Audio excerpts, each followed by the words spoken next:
Hello friends, welcome back to my channel. আজকে আমি গ্রাম বাংলার একটি খুবই সহজ সরল রান্না আলু পটল দিয়ে পাতলা রুই মাছের ঝোল রান্না করে দেখাবো। এই গরম যা পড়ছে তাতে একদম তেল মশলাযুক্ত খাবার খেতে ইচ্ছা করছে না, তাই আগেরকার দিনে আমাদের মা কাকিমারা যেমন হালকা করে একদম পাতলা ঝোল করতো, ঠিক তেমনই একটি রান্না আমি করব। আর এই গরমে বেশিক্ষণ রান্নাঘরে থাকতেও ইচ্ছা করছে না, থাকাটা স্বাস্থ্যকর নেই, তাই জন্য যত তাড়াতাড়ি সম্ভব রান্নাবান্না করলেই সবথেকে বেশি ভালো হয়। তো তার জন্য রুই মাছটা আমি লবণ হলুদ মাখিয়ে 10-15 মিনিট মতো ম্যারিনেট করে রেখে দিচ্ছি। আর এখানে পটলগুলোকে লম্বা লম্বা করে কেটে বাইরের যে পাতলা ছালটা ছাড়িয়ে দিয়ে আবার মাঝখান থেকে একটু একটু করে ছাল ছাড়িয়ে নিয়ে আমি পটলটা রেখে দিয়েছি। আর আলুগুলো লম্বা লম্বা করে আমি কেটে নিয়েছি। এখানে কড়াইতে আমি দিয়ে দিচ্ছি তেল দিয়ে মাছগুলো আমি একে একে করে ভেজে নিচ্ছি। একটু লাল লাল করে এপিট এপিট করে খুব ভালো করে মাছটা আমি ভেজে নিয়েছি। এবার মাছগুলো আমি এই পাটের মাছগুলো আমি উঠিয়ে নিচ্ছি, তারপর আমি বাকি মাছগুলো দিয়ে আবার সেগুলো খুব ভালো করে ভেজে আমি তুলে নেব।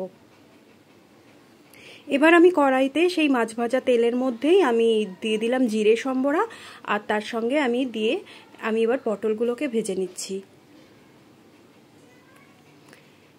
পটলগুলো আগে দিচ্ছি কারণ পটলগুলো ভাজা হতে একটু টাইম লাগে, তাই আগে আমি পটলটা ভেজে নিচ্ছি। পটলটা বেশ কিছুক্ষণ ধরে ভাজার পর যখন এরকম একটা লাল লাল কালার চলে আসবে তখন এর মধ্যে আমি দিয়ে দিচ্ছি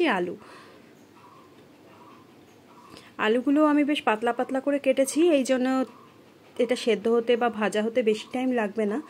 তাই আলু পটলটা একই সঙ্গে আমি খুব ভালো করে এবার একটু ভেজে নেব। বেশ কিছুক্ষণ পর দেখা যাবে যে আলুর এক পিঠ যখন ভাজা হয়ে যাবে তখন অপর পিঠও আমি ভেজে নেব। কিন্তু এই পাশে আমার শাশুড়ি মা আমাকে একটু আদা, এক চামচ জিরে আর 1 চামচ ধনে আর 2-3টে শুকনো লঙ্কা, কটা লাল লাল কাঁচা লঙ্কা আমাকে একটু বেটে দিচ্ছেন। প্রথমে এটা উনি শুকনো শিলপাট্টায় বেটে নিয়ে তারপর ওর মধ্যে জল দিয়ে একটু বেটে নিলে বেশি সুবিধা হয়। তো অন্যদিকে আলু পটল ভেজে আমি তুলে নিয়েছি।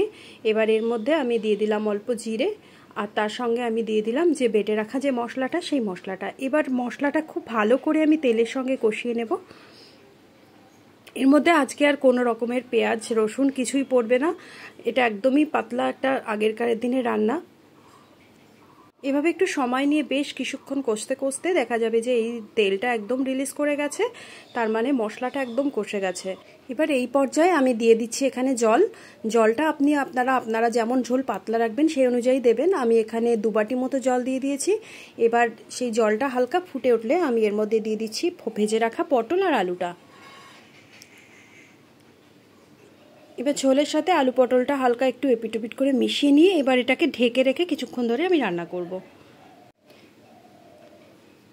এবার ঢাকনা উঠিয়ে নিয়ে আমি এর মধ্যে মাছগুলো দিয়ে দিলাম। এবার মাছের সঙ্গে এই ঝোলটা খুব ভালো করে একটু ফুটিয়ে নিতে হবে, তার জন্য আমি আবার ঢাকনা দিয়ে দিয়েছি। ঢাকনা তোলার পর দেখুন মাছের ঝোলটা একদমই রেডি হয়ে গেছে। কালারটাও যেহেতু শুকনো লঙ্কা লাল লাল কাঁচা লঙ্কা দেয়া, কালারটাও খুব সুন্দর এসছে। আর এই পাতলা আদা জিরের ঝোল কিন্তু খেতেও খুব ভালো লাগে। তো বন্ধুরা, আমার ভিডিওটা ভালো লাগলে একটা লাইক আর কমেন্ট অবশ্যই করবেন, আর আমার চ্যানেলটিকে একটু সাবস্ক্রাইব করে দেবেন। তো আজকের মধ্যে আমার ভিডিও এখানেই শেষ করছি। Bye bye.